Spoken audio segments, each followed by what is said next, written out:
ও দিদি, সাত বাড়ি কেমন খেলে গো? হ্যাঁ ভান্ডা মালতী, মেয়ে স্নান করছে, মেয়ের খাবারটা ঢাকা রয়েছে। হ্যাঁ তোর দাদা না ওই সেই রন্টুতে বাড়ি রয়েছে, আমি একটু সাইকেলের চাবিটা দিয়ে আসি। হ্যাঁ আমাকে ফোন করেছিল, তোর খাবারগুলো একটু দেখিস। হ্যাঁ ও এক্ষুনি বার হয়ে আসবে। ঠিক আছে, তুমি যাও না, যাও। যতই ভাবি কিছু চুরি করব না, আমার হাতটা জিভটা কেমন লক করে। মাংস।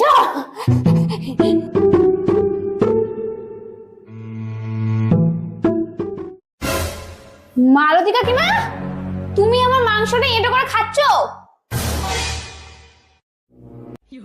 কোথায় মাংস এটা করেছি, কোথায় মাংস খেয়েছি? খুব সুন্দর রান্নার গন্ধ বেরোচ্ছিল, তাই একটু শুকে দেখছিলাম। এবার ধর তোর মাংস, তুই খা।